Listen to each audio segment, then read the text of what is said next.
What is going on, guys? Grave here. Today I'll talk about the best settings for console here inside of the Elder Scrolls Online.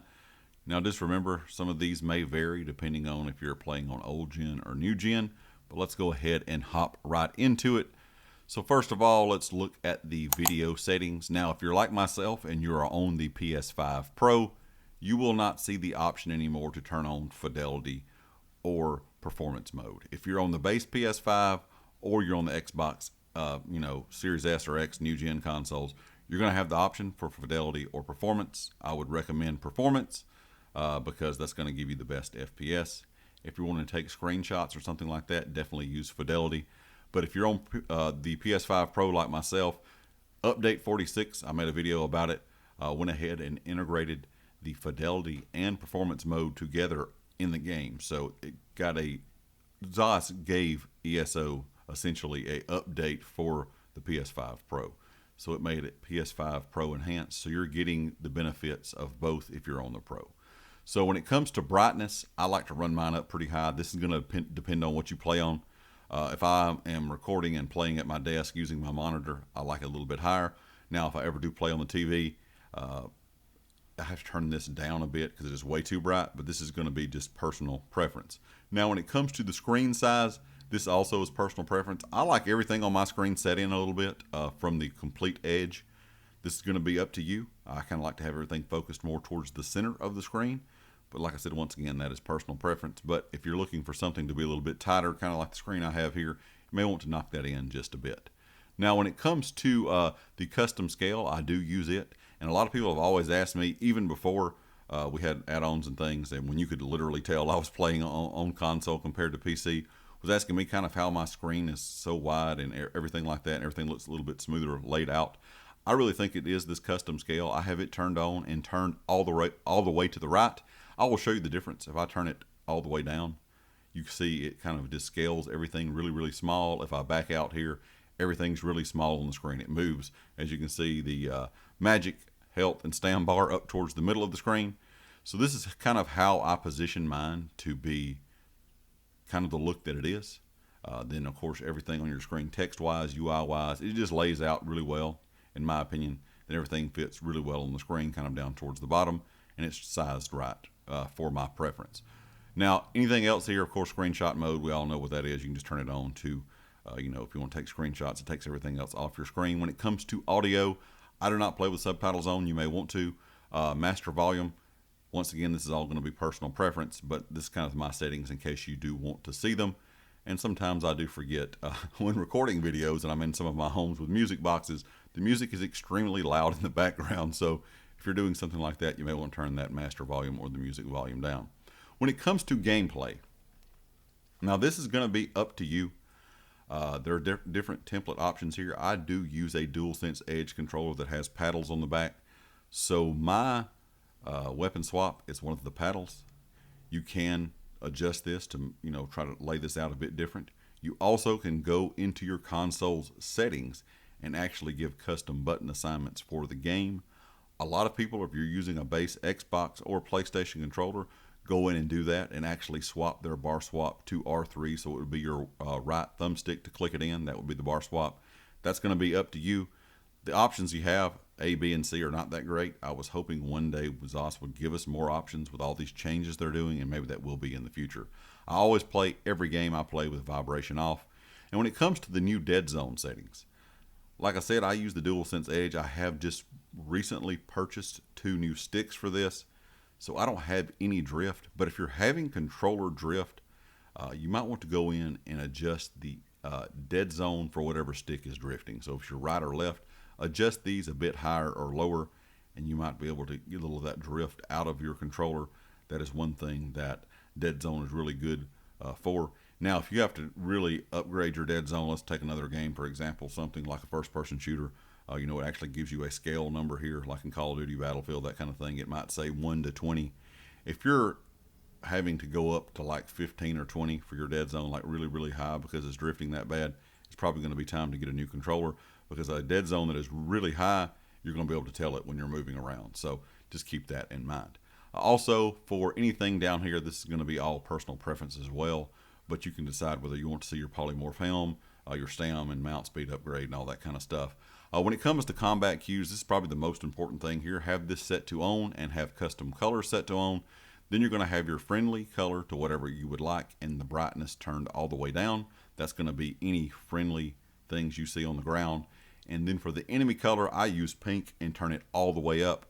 And then, of course, if you test it, you can see underneath me right here, kind of that pink bright color. That's going to be what the AoE and effects and damage looks like when an enemy places something. So you know to roll out of that.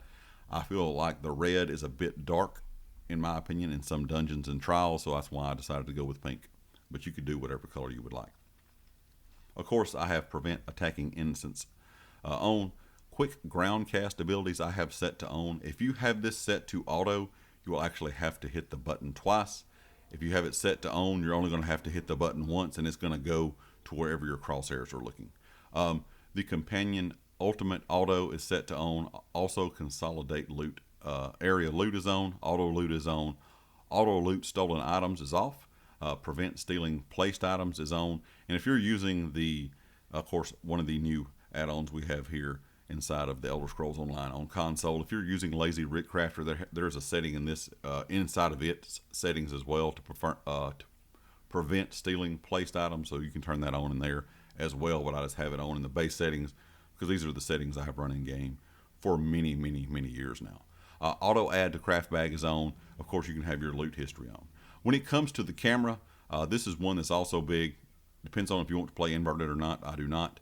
But screen shake all the way down, camera sensitivity all the way up. That's going to give you your faster movement with your stick. And first person FOV and third person FOV. No matter what you play in, you want this turned all the way to the right. And then once you're in game, I did make a video about this a few weeks ago.